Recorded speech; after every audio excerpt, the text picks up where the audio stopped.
লোকমান হাকিম ডাক দিয়া কয়, আল্লাহ, দুনিয়াতে তুমি আমারে কালো বানাইছো, বেডঙ্গা বানাইছো, বেসাইজের বানাইছো। দুনিয়াতে আমার সম্মান নাই, আমার ইজ্জত নাই, নাই নাই কোনো কিচ্ছু নাই। তারপরে আমার কোনো আফসোস নাই। আল্লাহ, আমার বানানেওয়ালা তো আমি না। আমারে এমন করে তো দুনিয়ার কোনো মানুষ বানায় নাই। আমারে এমন করে একমাত্র তুমি বানাইছো। আমার বানানেওয়ালা তুমি। আমি আল্লাহ তোমার দরবারে শুকর আদায় করে, কেননা আমার এমন করে বানায়া যদি তুমি সন্তুষ্ট থাকো, আমার কোনো অসুবিধা নাই। তবে মৃত্যুর পরে আমি কালো থাকতে চাই না, মৃত্যুর পরে আমি গরিব থাকতে চাই না, মৃত্যুর পরে আমি রাখাল থাকতে চাই না। মরণের পরে আল্লাহ তোমার জান্নাতের ভিতরে যেতে চাই। মুসলমান ভাইরা,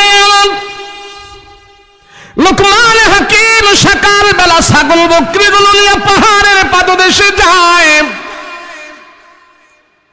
গরিব মানুষ রাখার জন্য করে ছাগল বকরিগুলো সব পাহাড়ের পাদদেশে ছেড়ে দিয়া লোকমান হাকিম ওচা একটা টিলার উপরে বসে বসে শুধু গবেষণা করে আর বলে, মালিক, এই আসমান তুমি বানাইলা, আসমানটা কত সুন্দর। জমিন তুমি বানাইলা, জমিনটা কত সুন্দর। আয় আল্লাহ,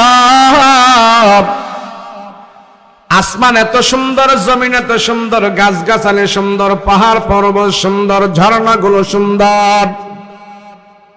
আল্লাহ, এই সুন্দর সৃষ্টি দুই একমাত্র তুমি বানাইছো। তোমার সৃষ্টি যদি এত সুন্দর হয়, আল্লাহ তুমি নিজে না জানে কত সুন্দর। লোকমান হাকিম বলে, আল্লাহ, এই আসমান জমিন তোমার কুদরতি সুন্দর হাত দিয়া তুমি বানাইয়া আমার মতন একটা বেডঙ্গা বেসাইজের মানুষকে তুমি এমন কালো করে বানাইছো। তুমি তো আমারে বানাইছো। যেই সুন্দর কুদরতি হাত দিয়ে আল্লাহ তুমি আসমান বানাইলা, যেই সুন্দর কুদরতি হাত দিয়া তুমি পাহাড় পর্বত সব বানাইলাম, এই যেই সুন্দর হাত দিয়া তুমি দুনিয়ার তারকারাজি বানাইলা, ঝর্ণা বানাইলা, পাহাড় পর্বত বানাইলা, ওই সুন্দর কুদরতি হাত দিয়া তো আমার মতন বেডঙ্গা বেসাইজের লোকমানকে বানাইলা।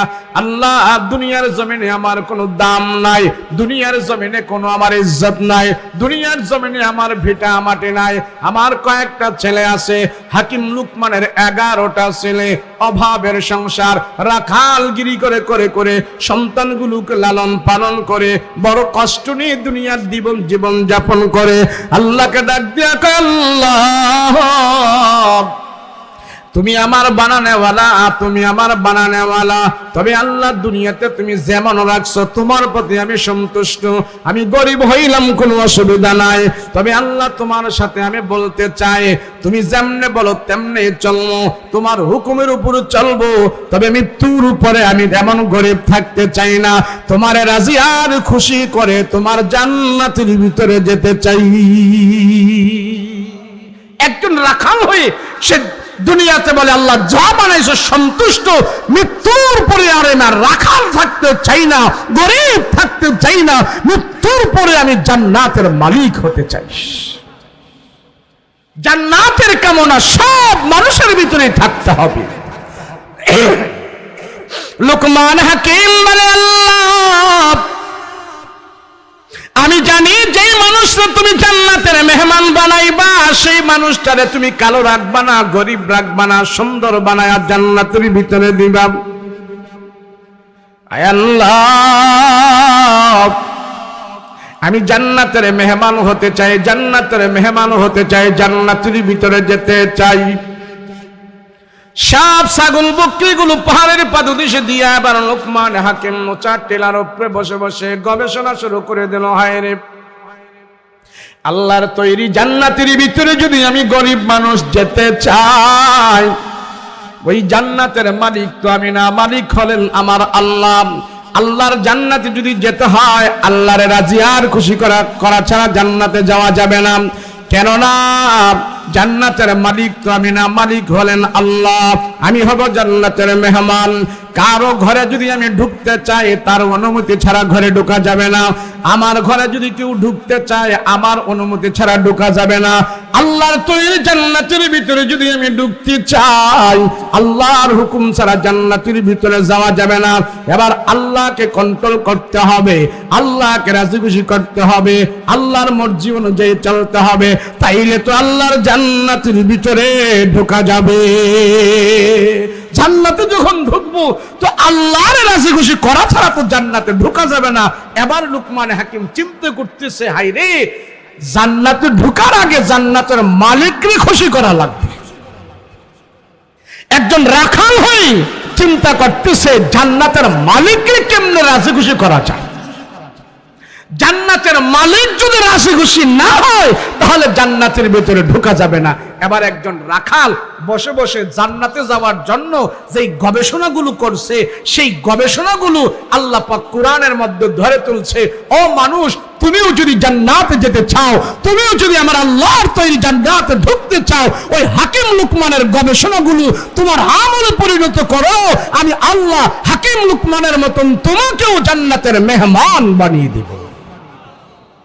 এবার লোকমান হাকিম পচা টিলার উপরে বসে বসে শুধু চিন্তা করতেছে কোন কাজ করলে আল্লাহকে রাজি খুশি করা যাবে, কোন আমল করলে আল্লাহর রাজি খুশি করা যাবে।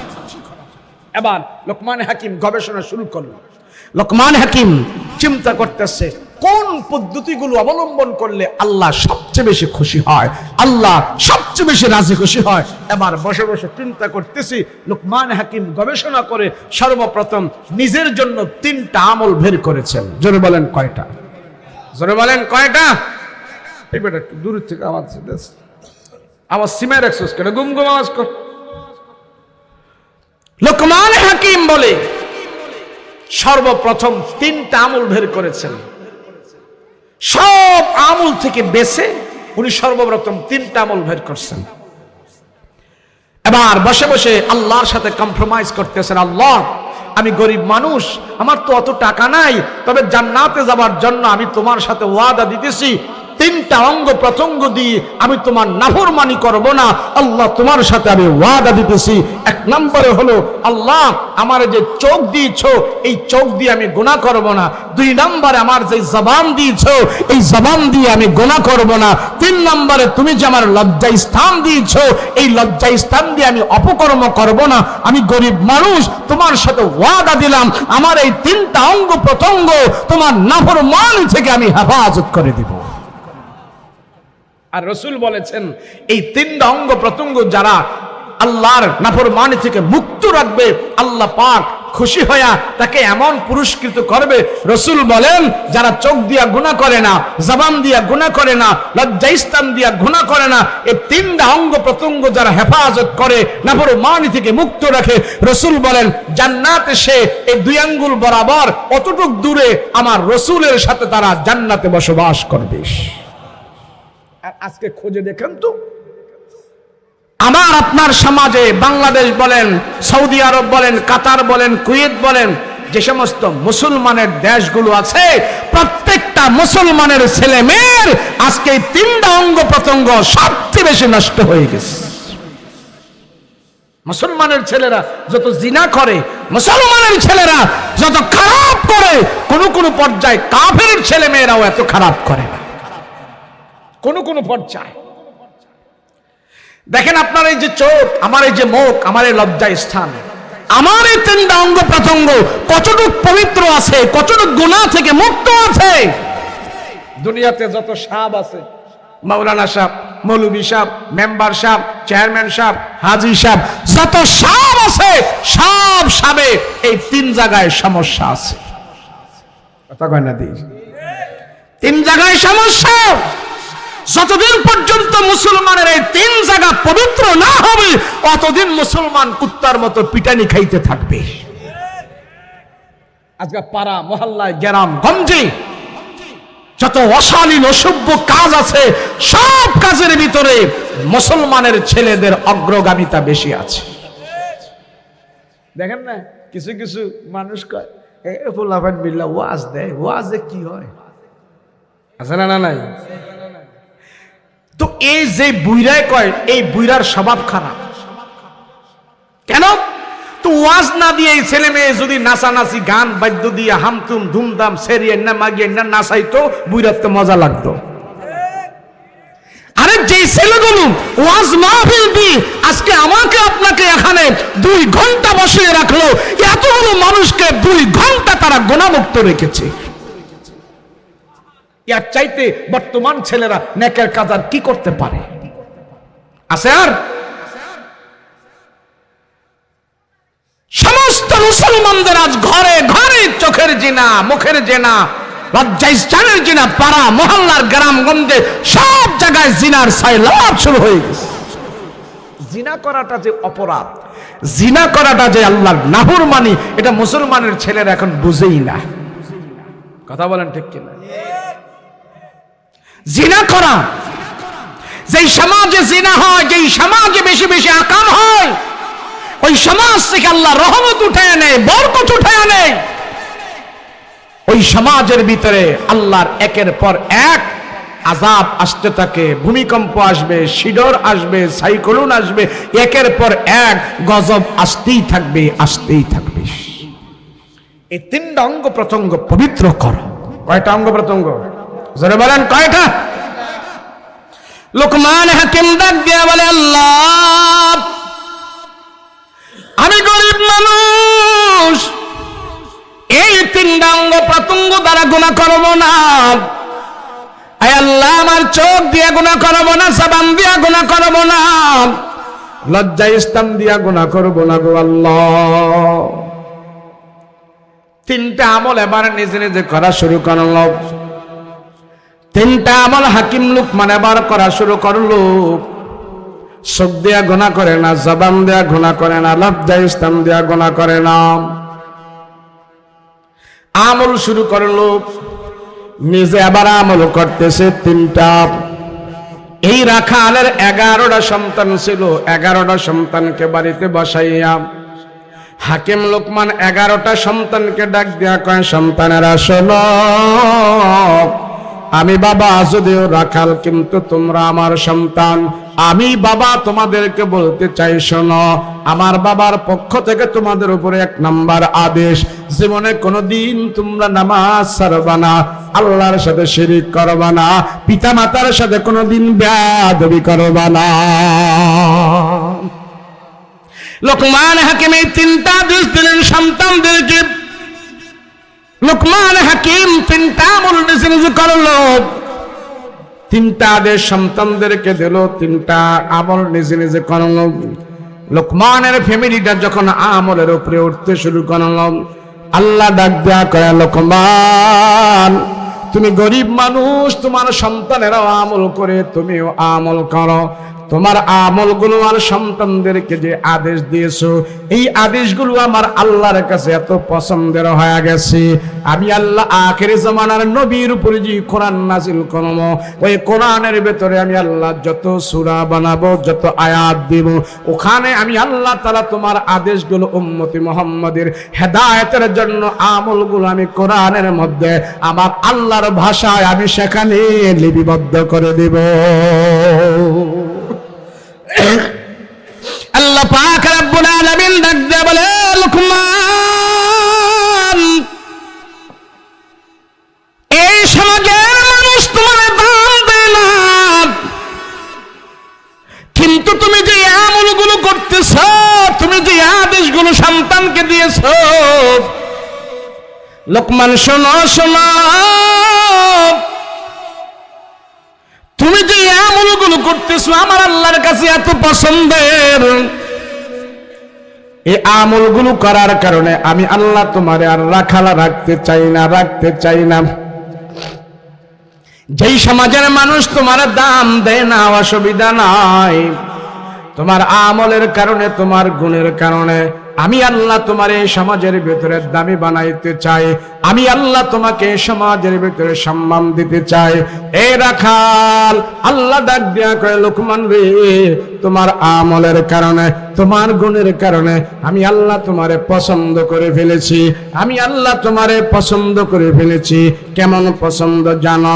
আমি আল্লাহ তোমাকে দুনিয়াতে আর রাখাল রাখবো না, রাখাল থেকে টান দিয়া আমি আল্লাহ তোমারে নবী বানাই দিতে চাই। আল্লাহু আকবার। লোকমান হাকিম ডাক দিয়া বলে, আল্লাহ আপনি আমার নবী বানাইবেন? বলে হ্যাঁ নবী বানাবো। আল্লাহ ডাক দিয়া কে রাখাল, দুনিয়াতে আমি কোনো কালো মানুষের নবী বানাই নাই।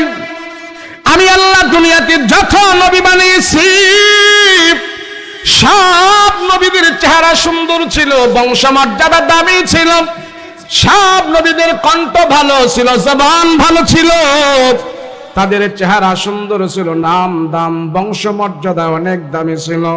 কিন্তু রাখাল রে, তোমার আমলের কারণে, তোমার গুণের কারণে আমি আল্লাহ তোমার জন্য স্পেশাল ভাবে কিছু অফার দিয়েছি।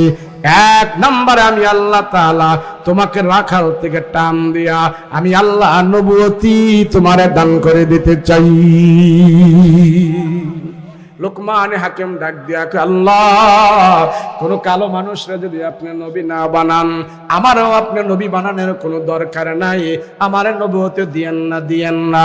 কোন কালো মানুষরা নবী না বানান, আমিও নবুয়তে চাই না, আমারে নবুয়তি দিয়ে নবুয়তির দরজায় বেইজ্জতি করার দরকার নাই। আল্লাহ আপনি আমারে নবী বানায়েন না।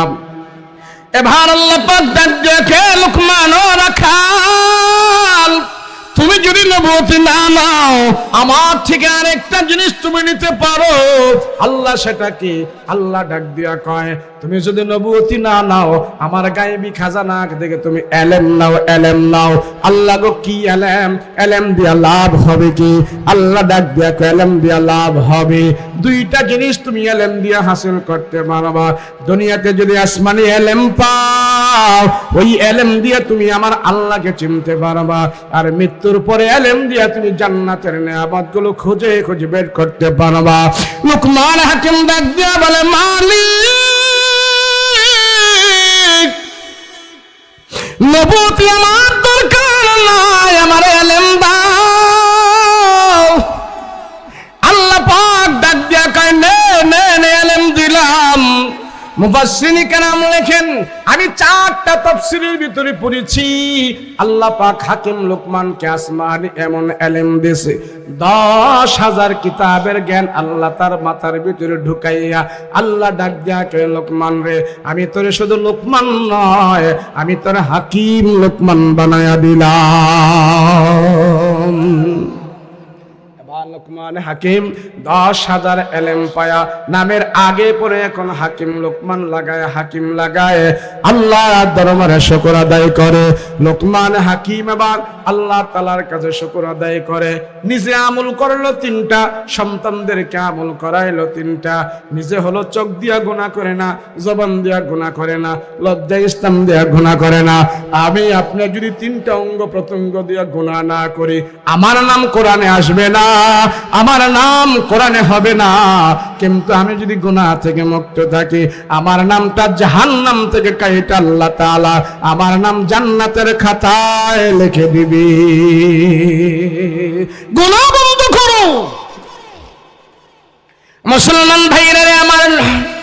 রাখাল হয়ে সন্তানদেরকে তালিম দিলেন, ইয়া বুনাইয়া আকিমিস সালাহ, এ সন্তানেরা, আমি বাবা যদিও রাখাল, তোমরা আমার সন্তান।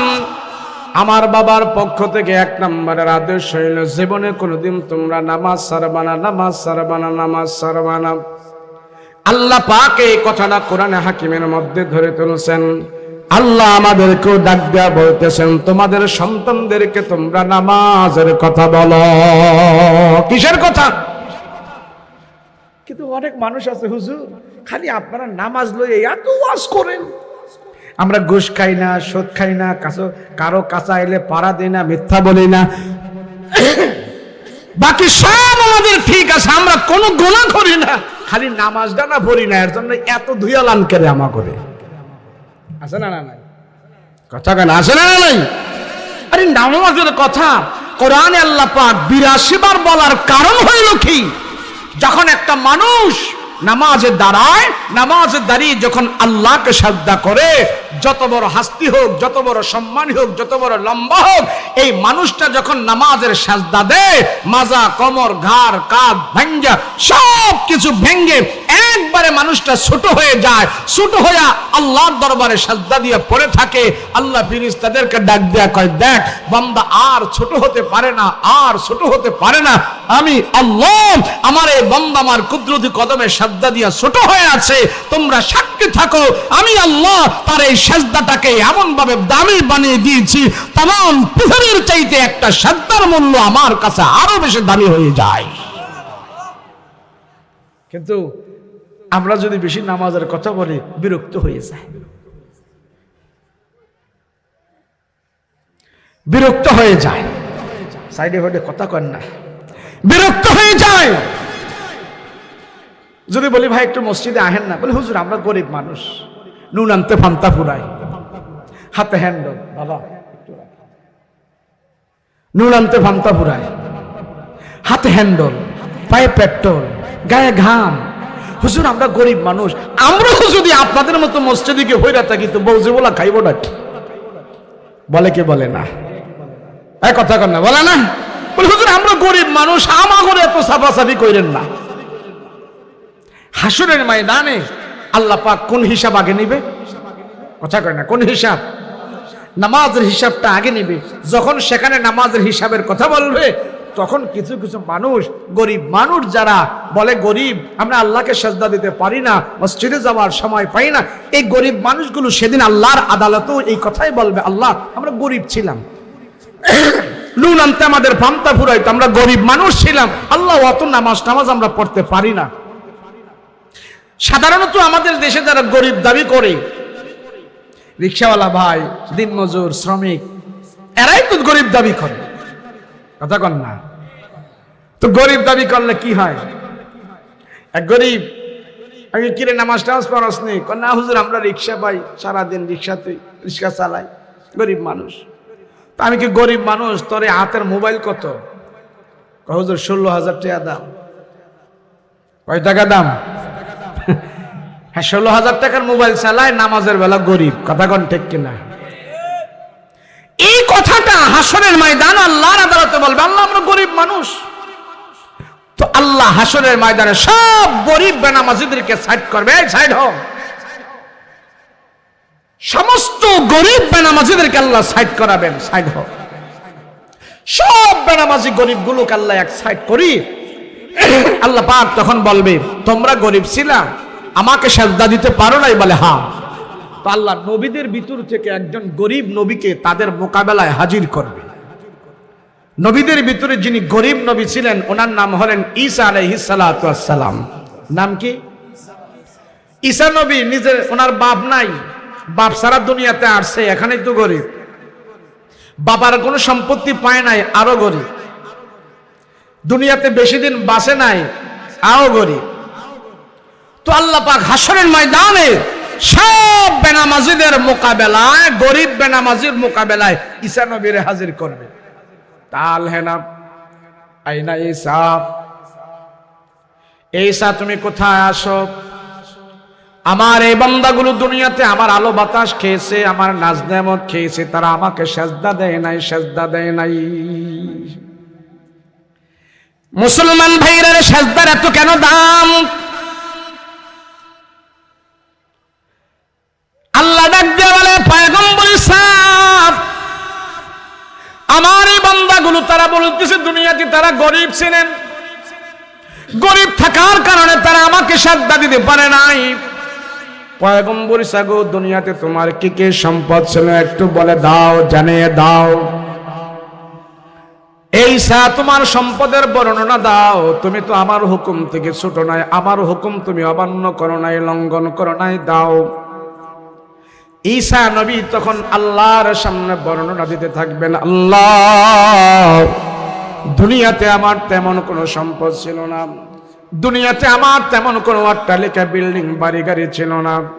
আল্লাহ আমার দুইটা চাদর ছিল, খাট পালং ছিল না, ল্যাপ তোষক আমার ছিল না, মাত্র দুইটা চাদর দিয়ে আমার জিন্দগি আমি কাটিয়েছি। আল্লাহ দেখবেন এখনো খ্রিস্টানেরা দুইটা চাদর পরে, খ্রিস্টানেরা ঈসা নবীর অনুসরণ করে, লাল দুইটা চাদর পরে।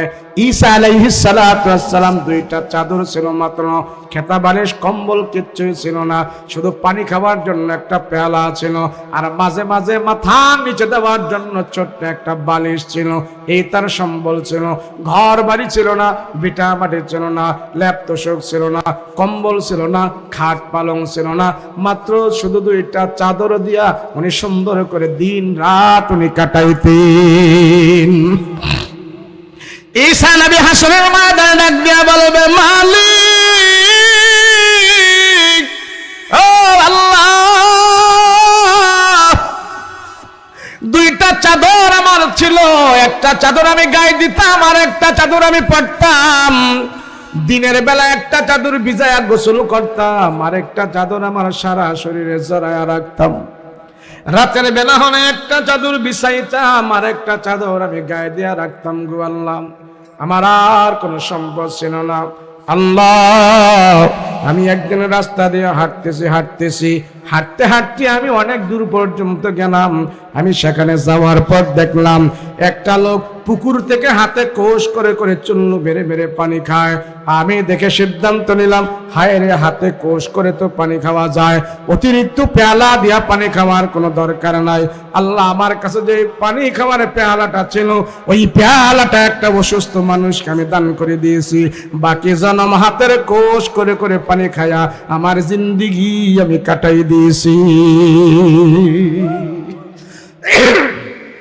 আল্লাহ, আমি আর একটু সামনে যাই, আর একটু সামনে যায় দেখি গাছতলার নিচে একটা লোক হাতের বালিশ বানায় ঘুমায়। আমি দেখে দেখে সিদ্ধান্ত নিলাম, হায় রে, হাতের বালিশ বানায় লোকটা এত আরামে ঘুমাইতেছে,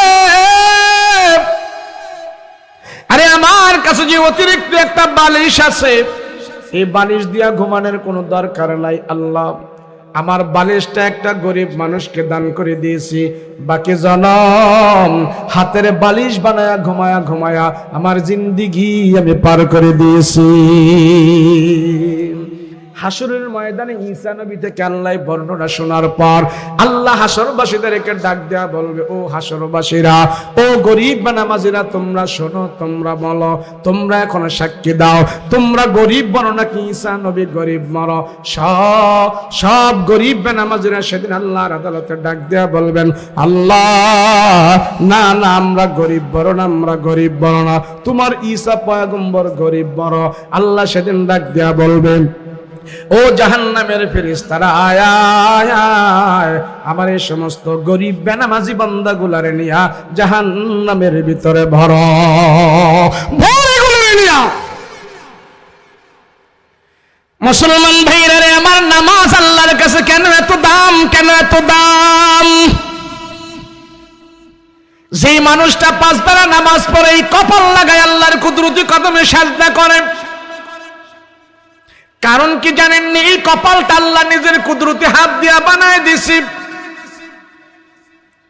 আমি আপনি দুনিয়াতে আসার আগে মায়ের পেটের ভিতরে ছিলাম, ওই মায়ের পেটে আমি আপনি কম বেশি সেখানে 9 মাস, 9.5, 10 মাস সেখানে ছিলাম।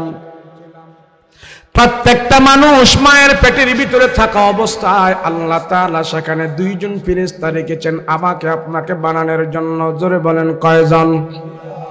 মায়ের পেটে আমাকে আপনাকে হাড্ডি মাংস চর্বি জোড়ায় জোড়ায় জায়গা দেওয়ার জন্য, সিটিং করার জন্য, ফিটিং করার জন্য, জমাট রক্ত থেকে মায়ের পেটের ভিতরে মানুষের রূপান্তরিত করার জন্য আল্লাহ সেখানে 2 জন ফেরেশতা রেখেছে। জমাট রক্ত থেকে আমাদের হাত পা অঙ্গ প্রত্যঙ্গ বিশিষ্ট গুলো, আমাদের শরীরের ভিতরে 360টা জোড়া আছে। এই জোড়াগুলো জায়গায় জায়গায় লাগানোর জন্য আল্লাহ মায়ের পেটে দুইজন ফেরেশতা রেখেছে, জমাট রক্ত থেকে আমাকে আপনাকে মায়ের পেটে মানুষে রূপান্তরিত করার জন্য। জমাট রক্ত থেকে যেদিন আমাকে আপনাকে মানুষে রূপান্তরিত করবে, ওই দুই ফেরেশতা আল্লাহকে ডাক দেয়া, আল্লাহ আপনার বান্দারে আমরা কেমনে বানাবো? আঙ্গুলকে 22টা হবে না, 20টা হবে না, 23টা হবে? আল্লাহ তোমার বান্দাকে আমরা কেমনে বানাইতাম? আল্লাহ ডাক দেয়া কয়, ফেরেশতারা আমার বান্দারে তোরা কেমনে বানাবি এটা আমার কাছে জিজ্ঞেস করার দরকার নাই। ওই যে আমার লৌহে মাহফুজের বোর্ড আছে, সেখানে তোমরা তাকায় দেখো, ওই বোর্ডের ভিতরে আমার সব বনি আদমের নকশা করা আছে, ডিজাইন করা আছে। আমাকে আপনাকে বানানোর সময় ওই দুই ফেরেশতা লৌহে মাহফুজ থেকে দেখে দেখে আমার আপনার চেহারা, আমার আপনার পা বানায়, হাঁটু বানায়, মাজা বানায়, কোমর বানায়, গাড় বানায়, কাঁধ বানায়, পেট বানায়, পিঠ বানায়, একের পর এক বান্দারে বানাইতে বানাইতে এই পর্যন্ত বানায়। এবার ফেরেশতারা আমার আপনার চেহারাটা বানানোর জন্য হাত দেয়। আল্লাহ ডাক দিয়া কয়, ফেরেশতারা রাখ, আমার মায়ার দয়ার বান্দার চেহারাটা তোরা বানাইস না। আল্লাহ গো, বান্দার চেহারাটা কে বানাবে? আল্লাহ ডাক দেয়া কয়, আমার মায়ার দয়ার আমার বান্দার চেহারাটা দুনিয়ার কাউকে দিয়া বানাবো না, ফেরেশতা দিয়া বানাবো না, ইঞ্জিনিয়ার দিয়া বানাবো না। আমার বান্দার চেহারাটা, সম্মানিত কপালটা আমি আল্লাহ আমার নিজের কুদরতি হাত দিয়া বানাই দিতে চাই। এই জন্য তামাম পৃথিবীর বুকে কোটি কোটি মানুষ, একটা মানুষের চেহারা আর একটা মানুষের সাথে কোনোদিন মিলে না, মিলবে না। আল্লাহ ডাক দেখো, মানুষ আমি আল্লাহ নিজের কুদরতি হাত দিয়ে তোদেরকে বানাইলাম। বান্দা তোমরা দুনিয়াতে সব চিনো, কিন্তু আমার আল্লাহকে তোমরা চেনো না, আমার আল্লাহকে তোমরা চেনো না। আমি আল্লাহ তোমাদেরকে এত সুন্দর করে বানাইয়া, তোমাদের এই কপালটা আমার নিজের কুদরতি হাত দিয়ে বানায়া আমি আল্লাহ তোমাদের উপরে অর্ডার করলাম, আমি আল্লাহ তোমাদের উপরে নাজিল করলাম। আমার এই সম্মানিত কুদরতি হাতের কপাল লাগায়া তোমরা যখন আমার কুদরতি কদমে সেজদা দিবা, একটা সেজদার দাম তামাম পৃথিবীর চাইতে আরো বেশি দামি হয়ে যাবে। আসো, হ্যাঁ, হুজুরে যদি কয় স্লোগান দিত তো দেন, নিয়ে আহেন, স্টেজ আসবে এখন। মাশাআল্লাহ, আলহামদুলিল্লাহ, আমাদের প্রধান মেহমান চলে আসছে। আপনারা খুশি না বেজান? খুশি না বেজান? আলহামদুলিল্লাহ, বসেন, আমি আসলেই ছেড়ে দেব, আমি দেরি করব না, যখন স্টেজে আসে তখনই আমি ছেড়ে দেব। এই উঠতেছেন কি রে? কেউ এটা কোনো কথা হইল? বসেন। এই শোনেন, আমি 3 ঘন্টা ওয়াজ করতে পারবো, আপনারা হাসতে হাসতে শুয়ে পড়বেন, হে ওয়াজও জানি। কিন্তু কিন্তু নিয়ত করছি কি জানেননি? ওয়াজ করা না আমার তো আর অনেক বেশি ভাল লাগে না, একটা দিলের কথা। কেন ভাল লাগে না জানেননি? কোন কোন জায়গায় গেলে ওয়াজ করতেই মনে চায়, কোন কোন জায়গায় গেলে ভালো লাগে না। ভালো লাগে না এই জন্য কোরআন হাদিস থেকে গবেষণা করে করে যখন মূল্যবান কথাগুলো আপনাদেরকে আমরা শোনাইতে চাই, সেই কথাগুলো আপনারা শুনতে চান না, তখন খুব খারাপ লাগে। আর যখন ওয়াজ করি, আমি অনেক সময় ওয়াজ করার সময় আমি নিজে হাসি। কেন জানেননি? কারণ আপনারা যেই হাসি রঙের ওয়াজ পেলে যে এত খুশি, কেন ওইখানে তো আমল নাই কিছু। আরে হাসি রঙের তামাশার ওয়াজও শুনতে হয়, তাই বিদায় যে সম্পূর্ণ সব খালি হাসি মজার মধ্যে থাকবো তা হবে? রাসূল তো হাসি মজা করছেন মাঝে মাঝে, আর আমরা নামাজ কালাম আমল বাদ দিয়া সব সময় হাসি মজার মধ্যে থাকতে চাই। সেই জন্য হাসি মজা আর আমাদের কপালে জুটে না, আমাদের কপালে লড়া দোষ হয়। লড়া দোষ কি দোষ? লড়া দোষ। হাসি মজা করবেন মাঝে মাঝে, হাসি মজা করবেন অল্প সময়, আর আমল করবেন বেশি সময়। কথা বলেন ঠিক কিনা? আরে আপনি আমল করে যেটা হাসিল করতে পারবেন, কোটি কোটি টাকা দিয়েও তো সেটা হাসিল করা যাবে না। লুকমান হাকিম কোন দাম নাই তার, গরিব মানুষ, কালো মানুষ, রাখাল মানুষ, কিন্তু আল্লাহ তার এত পছন্দ করছে 10,000 কিতাবের জ্ঞান আল্লাহ তার মাথার ভিতরে ঢুকাইয়া দিস। আপনি কি মনে করছেন এটা চারটিখানি কথা? আল্লাহ ডাক দিয়া বলে, বান্দা আমি আল্লাহ তোমাদেরকে বানাইলাম। আমরা দুনিয়ার সব চিনি কিন্তু আল্লাহকে চিনি না, আল্লাহকে চিনি না। আল্লাহ ডাক দিয়া কয়, বান্দা তোমরা আমাকে চেনো, আমাকে চেনো আমি কি? সাহাবায়ে কেরাম রাসূলকে জিজ্ঞেস করলেন, ইয়া রাসূলুল্লাহ, ইয়া হাবিবাল্লাহ, আল্লাহকে দেখে দেখে সহজে চেনার উপায়টাকে, কোন জিনিস দেখলে আমরা আল্লাহকে চিনতে পারব?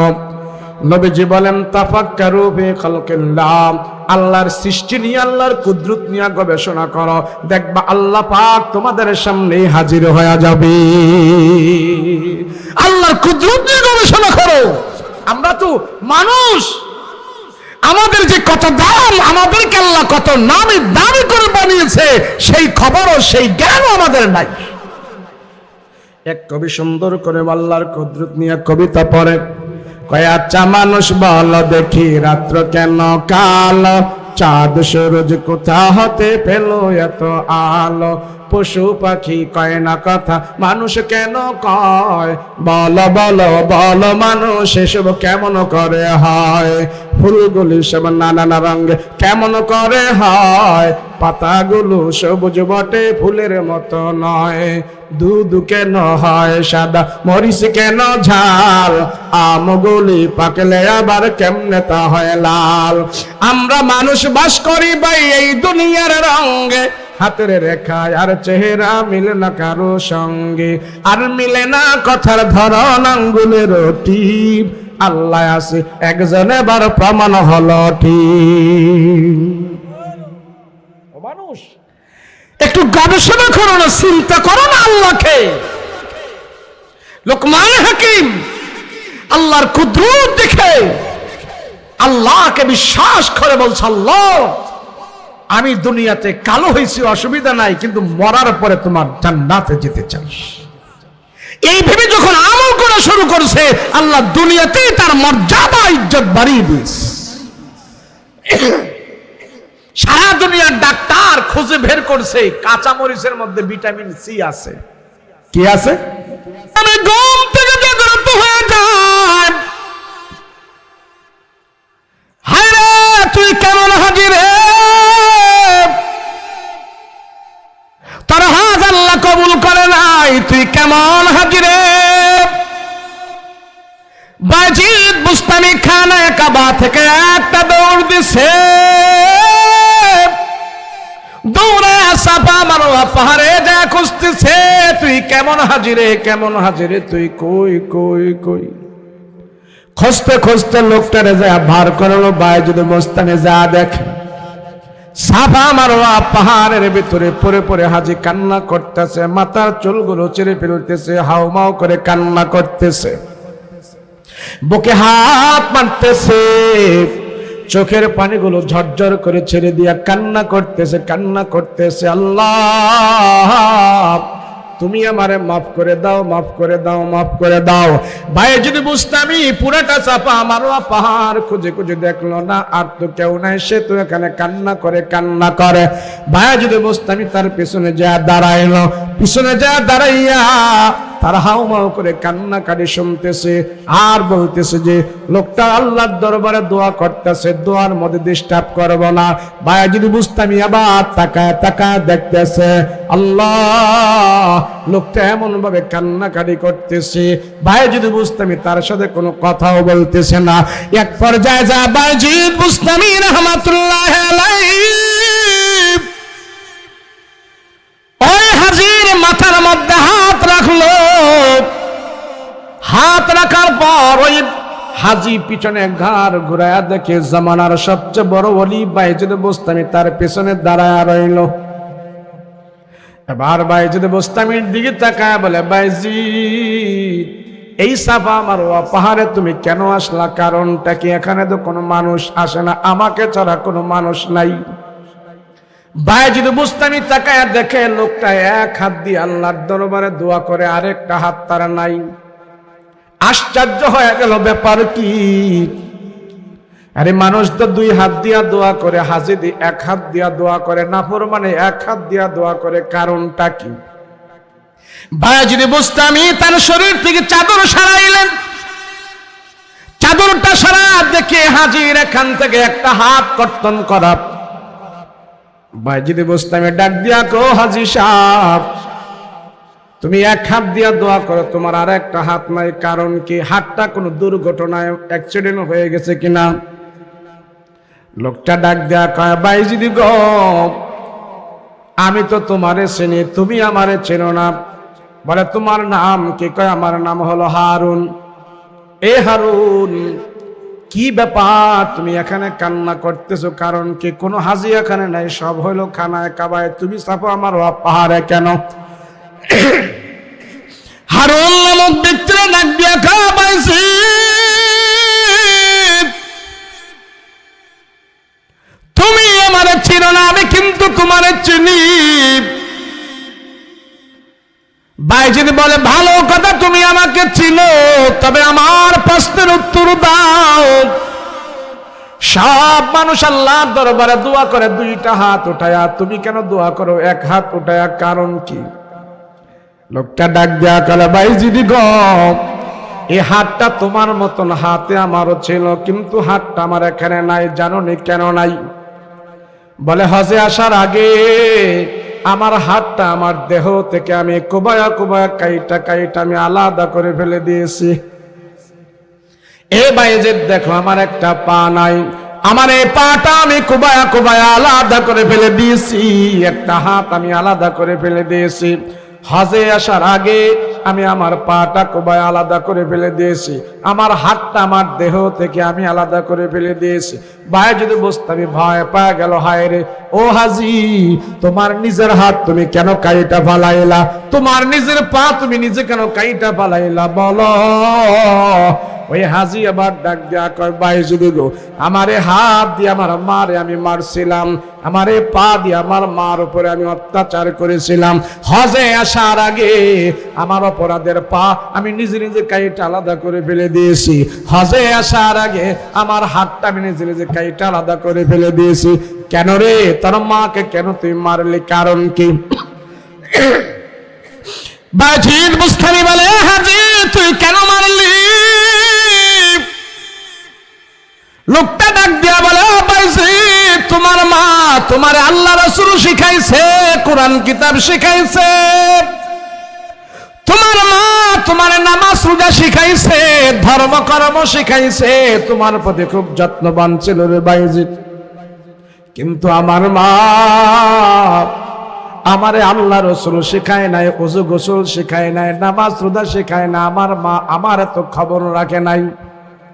আমার মার উদাসীনতার কারণে আমি আমার পাড়া মহল্লার 2 নাম্বার ছেলেদের সাথে চলাফেরা করেছি, নেশাখোরদের সাথে আমি চলাফেরা করেছি, সেই জন্য আমি ভালো তালিম পাই নাই। একদিন মদ খায়া মাতলামি করে আমার মার উপরে আমি অত্যাচার করেছি, নির্যাতন করেছি। আমার নির্যাতনের আঘাতে আমার মা দুনিয়ার জমিন থেকে বিদায় হয়ে গেছে। তখন আমি কোনো অনুভব করি নাই। হজে আসার আগে আমার দিলটাতে খুব বড় দুঃখ লাগলো, হায় রে, যে হাত দিয়ে আমার মারে আক্রমণ করেছি, আমার মার উপরে প্রহার করেছি, ওই হাত নিয়ে আমি আল্লাহর ঘরের মেহমান হব না, হজ্জে যাব না, বাইতুল্লাহে যাব না। সেই জন্য আমার হাতটা কাইটা কাইটা আমি নিজে নিজে কোবায়া আলাদা করে ফেলে দিয়েছি। বায়েজিদ বুস্তামি চোখের পানি ছেড়ে দিয়েছেন, মালিক আল্লাহ, তোমার বান্দা অপরাধ জানিয়া পা কাইটা ফালাইলো, হাত কাইটা ফালাইলো, আল্লাহ তোমার বান্দারে মাফ করে দাও, মাফ করে দাও। বায়েজিদ বুস্তামির কাছে আলহাম চলে আসলো, সাবধান ও বায়েজিদ, সাবধান, এই বান্দার জন্য তুমি দোয়া চেও না, তার জন্য আমার কাছে তুমি ক্ষমা চেও না, হাত উঠায়ও না, সাবধান। আমি এই নাফরমানরে ক্ষমা করব না, আমি নাফরমানরে ক্ষমা করব না। যাও ভাইজি তুমি চলে যাও, আমি আল্লাহ তারে ক্ষমা করব না। তার গর্ভধারিণী মা তারে যতক্ষণ পর্যন্ত ক্ষমা না করবে আমি আল্লাহ তারে ক্ষমা করতে পারি না। এ যুবক, তোমার বিবির কথায় তোমার মার উপরে আক্রমণ করবা না। বিবি যদি বলে মাকে ত্যাগ করার জন্য ত্যাগ করবা না, তোমার মার পাশে তুমি 24 ঘন্টা দাঁড়ানোর চেষ্টা করবা। বউয়ের কথায় কইর না ভাই মাকে অপমান, তোমার গায়ের রক্ত মাংস মায়ের অবধান। বউ হারালে বউ পাবি তুই প্রতি ঘরে ঘরে, মা হারালে মা পাবি না সারা জনম ভরে। এই বউ হারায় পাইছেন নি? কথা কয় না, বউ হারায় পাইছেন? আরে বউ হারাইলে পাওয়া যায়, মা হারাইলে পাওয়া যায় না। কথা বলেন ঠিক কিনা? সেজন্য কবি বলে বউয়ের কথায় মারে তুমি অপমান করিও না, মা হলো তোমার কাছে সবচেয়ে বড় দামি, সবচেয়ে বড় দামি। নারায়ে তাকবীর, নারায়ে তাকবীর। প্রধান মেহমানের আগমন, শুভেচ্ছার স্বাগতম। মুজাম্মেল হক ফারুকী সাহেবের আগমন, নারায়ে তাকবীর। আলহামদুলিল্লাহ, আলহামদুলিল্লাহ, আলহামদুলিল্লাহ। আমাদের কাঙ্ক্ষিত মেহমান, প্রধান মেহমান আমাদের